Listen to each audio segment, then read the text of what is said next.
蓝忘机欣然点头，退后半步，上了魏无羡的剑，足下的碧尘化作一道蓝光，倏然翻飞，画出密不透风的圆弧，将三人护住。剑够快，剑光更是耀眼。魏无羡一剑在双人，怕蓝忘机站得不够稳当，不止牵手，连胳膊一并搂紧。右手中粗糙的老毛笔翻如游龙，转瞬间画好数张威力最大的符箓，一一撒出去，为碧尘助阵。但这次的攻击远比前2次更密集。那些细瘦的触须攻击并不比头2次刁钻，可数量实在太多，并且斩之不尽。一旦被碧尘的剑光斩断，便1化为2，2化为4。几轮攻击下来，触须越砍越多，越炸越多，整片河面都被密密麻麻的触须覆盖了。这样不行，太多了。碧尘防不住所有，到底有数十条触须穿过了防线，张牙舞爪向蓝忘机扑来。魏无羡无暇细想，杖笔回击，竹笔杆连抽带点，每一点都点中触须抽击最为用力之处，以刚克柔，将其一一击退。表面看，毛笔与那触须一击即分，触须便纷纷从半空跌落，死蛇一般掉回水面。可一轮攻击之后，魏无羡额角却沁出了一层细密的汗珠，这绝不轻松。他为了速战速决，不让触须碰到蓝忘机半分，将灵力附在笔杆之上，借着一刹那的攻击，让灵力侵袭至触须的内部，破坏内里的关节与经络。这不仅要极其精准的操控，更是让灵力的耗损快如流水。但这一波攻击之后，魏无羡看着水面静静漂浮的触须，却眼前一亮，连汗也顾不上擦，惊讶道：蓝湛！四目交汇了短短一瞬，如有灵犀一般，各自领会。不必再多说半个字，蓝忘机已经收回碧尘，御剑腾空，与魏无羡左右分立两相，隐隐将大梁木与地上的兽尸地护持在中央。魏无羡将老毛笔别回腰带，赤手空拳，跃跃欲试，而蓝忘机却解下了背上的古琴。有法可解。月明星稀，码头却是与万籁俱寂毫不沾边的热闹。几只凶狮发出刺耳的嚎叫，扑向穿着莲花夹纹的弟子，却在利爪够到衣角的前一瞬，被从天而降的连环踢踹进了河里，正砸中河面上借机偷袭的触须，将之砸翻了一片。兽师弟强撑了半个时辰，已属超常发挥。他身上沾满了不知道是泥还是汗，又一次被自家师兄救了一次，不由惭愧道：多谢大师兄。魏无羡按下剑光，拳脚并用，又震退一波纠缠不休的山鬼众。不必谢我，要谢就谢寒光俊。接连3轮打击，地面被扫出一片空荡，他趁机拽着兽师弟上了灵剑，升到高处去找增援。兽师弟已经精疲力竭，自知留下毫无注意，反倒可能拖累大师兄和寒光君，便不推辞。大师兄小心，我尽快带人来。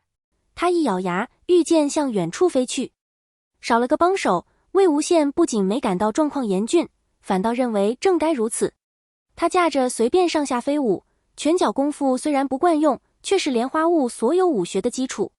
一闪二指并取，指关节连扣，10数条卷来的触须应声而倒。剑起，趁势以小逼格下，试图偷袭蓝忘机的另一组触须攻击。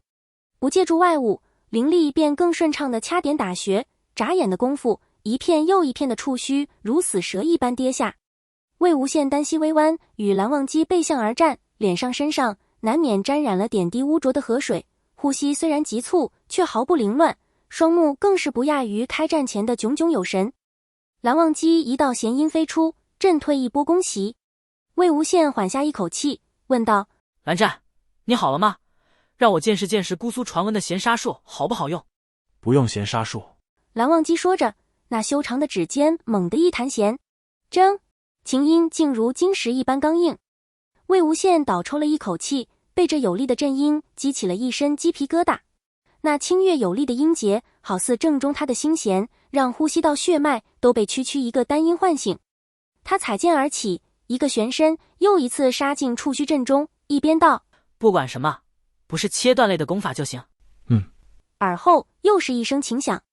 魏无羡精神一振，拳风过去，触须倒伏一片。不是错觉，这琴音之中带着清新的灵力，能回复精力，精妙。从半空中回剑上，随便稳得有如平地，但魏无羡并未踩实，而是借力凌空再次跳起，又是一记倒戈旋踢。几乎在同一时机，古琴应和一般，竟奏响了激昂的曲音，更是带着旋踢速度更快，威力更大。被足尖踢中的几十根触须当即落水，被腿风蹭到的一小片竟也纷纷失去活性，跌了下去。当魏无羡再次站回剑上，秦律竟也刚好停止。他惊喜至极，回头去看蓝忘机，那白衣的修士岿然不动，神色淡漠地继续拨起了琴弦。琴音再起，以二人为中心，无形的音律如水波一般荡开，一圈又一圈，游径极远。几声前奏之后，乐曲渐入佳境，在触须污秽的表面，竟肉眼可见地附上了一层淡淡的白霜，而原本凶力迅速的攻击，竟明显慢了下来。魏无羡眼睛微微瞪大，心中讶异，这是什么琴曲？不仅能加持群体攻击，还能造成迟缓的效果。姑苏蓝氏的音律当真有趣。蓝忘机道：速战速决。魏无羡应道：得嘞，便飞身再入战圈。这一次他不留任何余地，有蓝忘机护持后背，在琴声的加持之下，全力攻击如虎添翼。他的剑走的是轻灵一路，如今在半空中上下翻飞，灵活腾挪，完全不受地形的阻拦，拳脚横翻侧踢，快得更是堪比风驰电掣。流畅的招数，刁钻的身法如行云流水，上一瞬刚收拾掉靠近蓝忘机身畔的一群，下一秒已出现在数丈之外的水面。三连跳、下劈、推踢、倒挂旋踢，在一眨眼的功夫，已经踩着飞剑迅速回防，将试图从下方偷袭的妖鬼统统清理。魏无羡自己毫无察觉，在旁人眼中却好似蝴蝶穿花，精妙绝伦。几番进退，琴曲渐入尾声，河面上死掉的触须片片飘散。随着一记横踢，最后一根粗触须经脉尽碎，古琴也同时落下了最后一个音节。魏无羡踏剑而归，双目亮如星子，举手和蓝忘机对拳的前一瞬，瞥见手上沾满了污泥，生硬的一顿，把手藏回身后，笑道：搞定了。蓝忘机收了琴，单手去敲那梁木，从袖中拿出一块雪白的手帕，递给魏无羡，擦一擦。魏无羡犹豫了一下，先在背后胡乱抹几下手，才小心翼翼接过那手帕。饶是如此，手指还是将雪白染上了一片脏污。他将帕子翻折两下，用干净的那面蘸去蓝忘机额角的细汗。刚才的琴曲很耗神吧？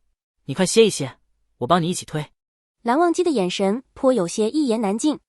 魏无羡尽量轻柔的擦拭，距离竟如此的近，饶是环境恶劣，他依然捕捉到了空气中那一丝淡淡的气味，有些冷，却很清新，和刚才的清新音律异曲同工，沁人心脾。那双浅淡的眸子忽然转过来，瞥了他一眼。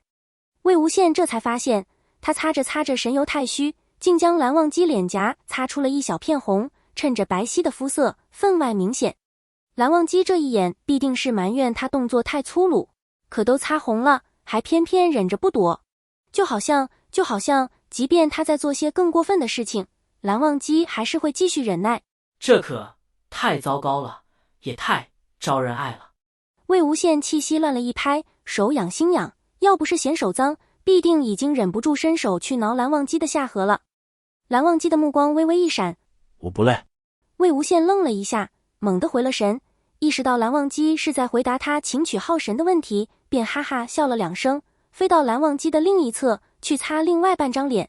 我知道啊，我就是客气一下，就算你累得推不动了，我也帮不了什么忙。所谓能者多劳，说的就是二哥哥你这样的。好好加油，我给你鼓励。嘿咻嘿咻，1、2、3。别说了。啊？为什么？我长着嘴就是要说话的呀，而且我说话不好听嘛，我唱歌更好听，要不要听？你若要一起除恶，就安静片刻。好吗？不打搅你干活了，汗擦好了，手帕回头洗干净再还你，我先收。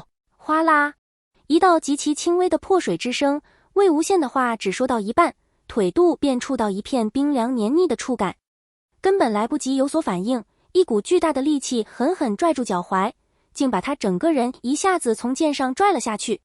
飞速坠落中，他恍然看到蓝忘机向他伸出手，却将碰到了半片衣角，又似乎冲他说了句什么。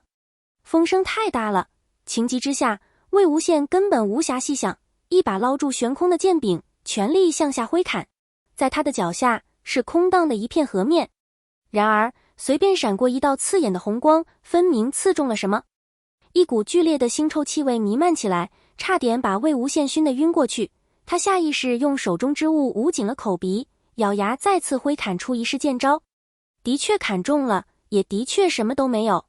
转瞬间，水面已近在咫尺，魏无羡只来得及大喊一声：“这玩意儿会隐形！”便扑通一声被那看不见的玩意儿拽进了水里。水下如预料中一样乌黑浑浊。魏无羡长在云梦，自小从湖里泡大，水性极好，一边庆幸着中招的不是蓝忘机，一边在入水前的第一时间默运功法护住全身，并用灵力加持目力，以便观察水下的情形。如果你喜欢我分享的小说，请点击订阅频道，你们的观看是我剪辑影片的动力，感谢您。